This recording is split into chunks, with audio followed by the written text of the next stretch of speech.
Hey, what's up everyone? Welcome to WDTT, Web Dev Tips and Tricks. This is where I share quick and easy tips to make your front-end dev life smoother. No long tutorials, just straight to the point tricks you can start using right away. If that sounds good, stick around and let's level up together. Also, don't forget to like, subscribe, and turn on notifications for more. For today, I'll be showing you how to add beautiful gradiented borders to your elements using just HTML and CSS. As you can see from the sample, this border has multiple colors, which is a gradient, and it has this animation and it has this blur effect also. I'll be showing you how to achieve this for multiple colors or single colors. So let's dive into this. All right, so here we are in the editor, and you can see this is just a blank HTML screen with nothing displayed for now. Let's split this screen into two so we can see what's up. All right, so it's a blank screen, just have this blank HTML screen. So of course, as usual, you can do this for both any stack. It's stack agnostic, be it React, Vanilla, Angular, Svelte, Vue, whatever. It works. It's just basic HTML and CSS.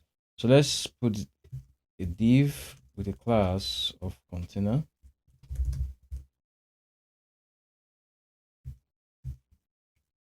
A self-closing tag. So most of the work will be done here in CSS. So let's just put in these default styles. So padding 0, margin 0.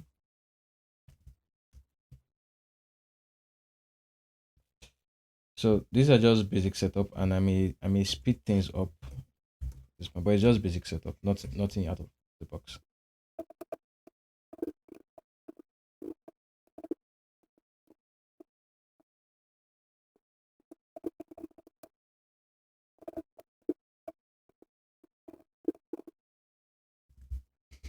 All right. So, like I said, this is just a very basic setup. Not really out of the box. So we just have these default settings, and for the body, it's just a flex container with taking the entire height, and it has this kind of a grayish background. Let's make this background a bit darker.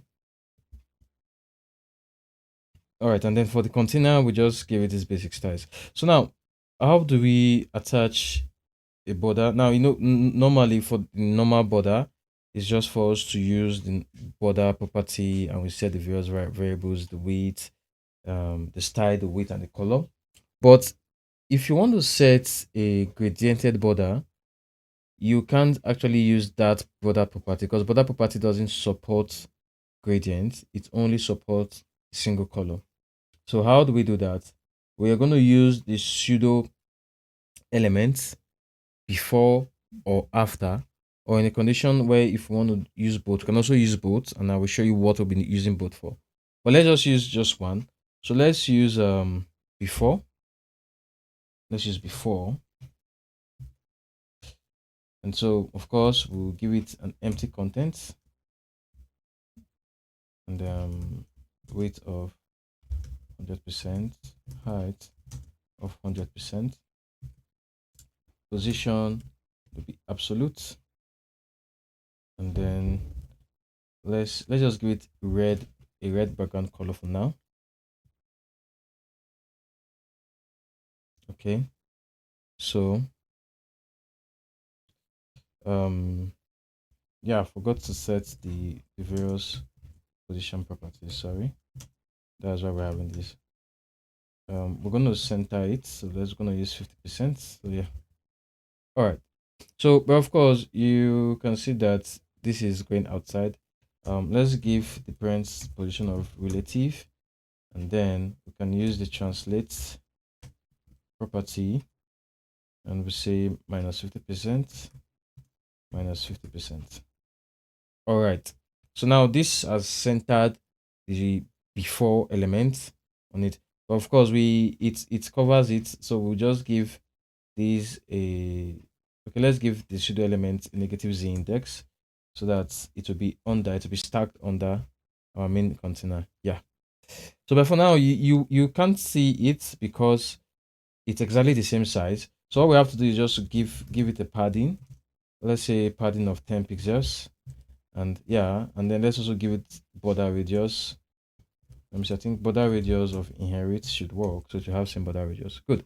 Now I'm very sure you can already see that based on this setup, the before pseudo element is already acting like a border. And what controls the width of this border is basically just the padding, okay?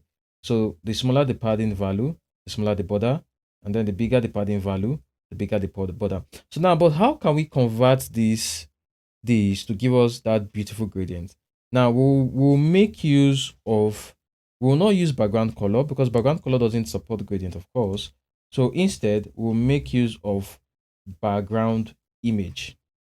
So now, but which of the gradients can we use for this? You know, we have linear gradient, we have the radial gradient, but both of those, although both of those also, they also have their own unique feel also. You can try them out later to just see the kind of feel they will have.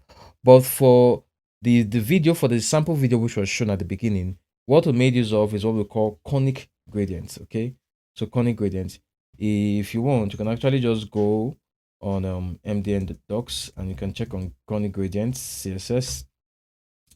And so if you check on MDN docs and you could read more about it, but basically conic gradients makes it possible for you to have, if you know the way pie charts looks like, yeah, something like this. So this is just conic gradient. It's like pie chart. You can even use conic gradients to draw pie charts, but that's not the scope of this video. So conic gradient makes it possible for you to be able to draw gradients along, using this, like along a circle, like in a circle. So there'll be a center point, and then you divide the colors based on various degrees, and it's just like a circle. So that's what we call conic gradient. Okay. So for these, we'll be making use of conic gradient. You get. So in fact, we can even just copy this color. Let's copy this example that was used here, and oh sorry, I think I have okay. Oh sorry, it should be this fixed example. Yeah. So let's copy this example here and just paste it here. Okay. So now, once we've done this, and you see that we have that gradient fill, you get. So, but if you notice that between this blue and this red, the transition is quite sharp. So in order to just make it to be uniform, can add red to the end, and so you see it blends in well now. You understand? So this is how we give that gradient feel. Okay. And then if we also want to give it blur, we can also give it blur. For that, let's use the second pseudo element, which is after. So of course you won't see anything happening. And then we can then say after, and we'll say give it a filter, the blur of 35 pixels. Yeah, and you see it gives us that blur. And of course, if the blur is too sharp, we can give an opacity 50%. See, so with the opacity we can reduce the level of the blur.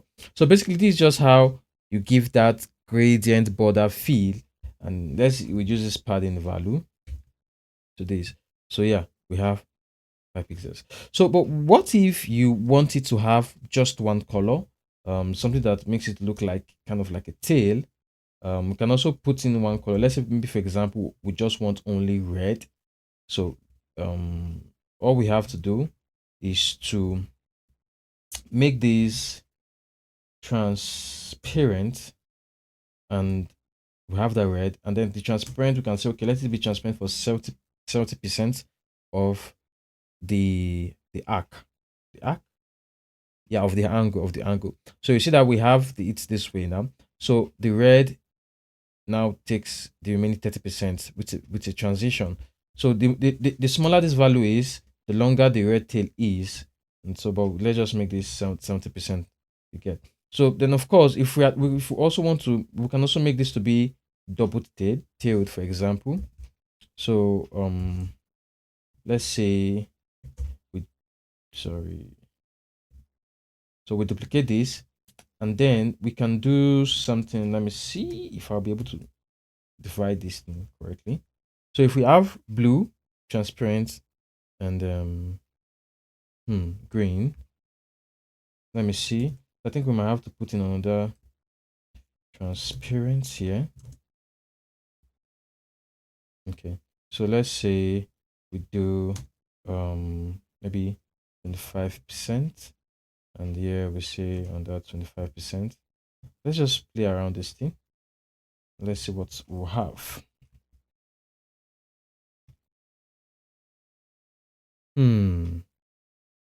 All right, so I've noticed what the issue was. So yeah, this was supposed to be 25%. So basically, what this 25% means is that it will be transparent from 0% to 25%. They will now transition to blue. So, but we want blue to also take 25%. So we'll now say from blue to 50%, it will be blue. Then we transition to transparent. Then it should be transparent up to 75%. Then we transition into blue. So now it will give us this. So with these, you are able to have like gradiated borders, but the colors are on opposite edges. You understand? So yeah, conic gradient is what we use for this. But now, if we want to animate this, how can we animate this animation? So the way to animate this, let's come back. It will be easy to picture this using this single column. So now, if we want to animate this, let's come to the dogs. Yeah.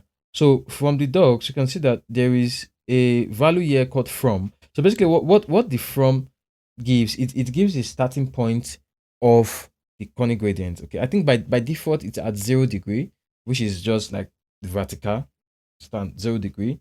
Not that's I don't know if I'm correct with that. So, but we can change those values. Let's say from 45 degree, and then you put a comma. So you notice, so you see that the the color moves. Okay, so the color is moving. So when you increment, by incrementing either you increment or when you make change to the from value, the color moves. Okay, so for us to be able to animate this to have that movement feel, then we have to increment this value. So but how do we do this? Of course, you can't just put animation, and there's no way you can't target this value directly with animation. You can't animate the background image, of course. So we'll have to use CSS variables for this. Okay, so let's create a CSS variable. Yeah, let's call the variable angle, and let's just set angle to the default value of 180 degree. Good. And then in this place we say from, and we say using the var function, and we say dash angle. Yeah. All right. So if you're not familiar about CSS variables, of course you can read them up, but it's not something difficult. If you would want me to do a video on it, I could do a video on it later on, but you can also just notify in the comment section. So basically this is just like your normal JavaScript variable. So it just takes the value and puts it here. So then we can now put in an animation, although this would also work, and but we'll come with a solution for that. So for me, I like naming my animations with anim at the end of the name. Is just my preference.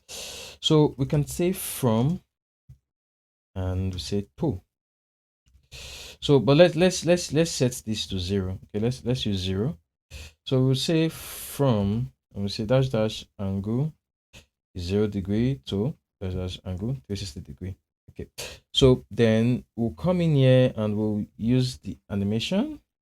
Okay, say spin animation should run for 10 seconds. Is too long. Let's say 5 seconds. It's a linear and it's a infinite, so it won't have an end. So but like I said, this won't work, and the reason why it won't work is because when you declare CSS variables using this method, you can't animate it. But there is a way to generate CSS variables, and this is actually a new method, although I don't know, it's not really new, that much new, but yeah. Let me maximize this. So it was made available 2024, about, so it's almost a year old now. And this is where we used to just basically just to, it's a CSS rule that is used to register new properties. Okay. So basically the syntax is just use the at property keyword, put in the name of the property, the custom, the CSS variable, the custom variable, and then you just the syntax. So basically, this syntax is what type is it? Is it an angle? Is it an angle type? Is it a color type? So the syntax determines the type of value you can pass into it. So if it's angle, then it can only take numbers for, like angles. If it's color, it can only take color. If it's width, then it can only take your normal dimensions. Okay, so there are different values here. You can go through the docs or to know what you can. So okay, I think yeah, okay, these are the values. So they say there's color, there's length, there's number. Okay, so different things. And then inherit false initial value, put in an initial value. All right, so this is what we'll be using to declare our angle variable. So let's just copy that. And sorry about this.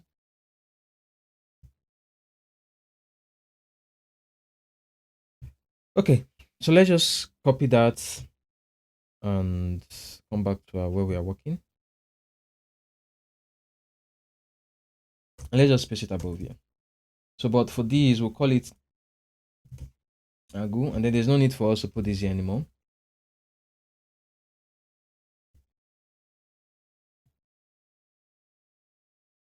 So syntax is angle. So you see, immediately we saved it, you can see that our animation just started working. So, but let's set our initial value to degree. So the reason why, if you notice that there is no IntelliSense, sorry, no styling here. This is not IntelliSense. So there's no styles, and the reason for that is because I'm guessing that the extension I'm using on the VS Code has not yet factored in this. So that's why you can see that it's just normal colors. But yeah, but it works. So you can see that the moment I declared property in this format, it starts, the animation starts working. Okay. So now let's also try this out with the other background, in the other backgrounds that we have here. So if let's just copy this from value, and we say from, and let's paste this here, and we save. So you see, it's rotating. You get. So of course we can also do the same thing to for these double color double did.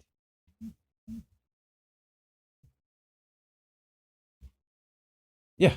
So basically this is just very easy, simple thing to do, to nothing really difficult. So that's just everything to it. So you can use this, put it in your projects, and create nice. It's not only for divs. You can do this for buttons, any HTML elements. This is going to work. Thank you for sticking with me to the end of this video. I really do hope you find an opportunity to make use of this knowledge in an upcoming project. Once again, don't forget to like, subscribe, and turn on your notifications for more. And also, if you have any question regarding this video or any other video, or if you want me to cover any other topic, trick, or tips, drop it in the comment section, and when I come through them, I will try to drop a reply. Thank you, and have a wonderful coding experience.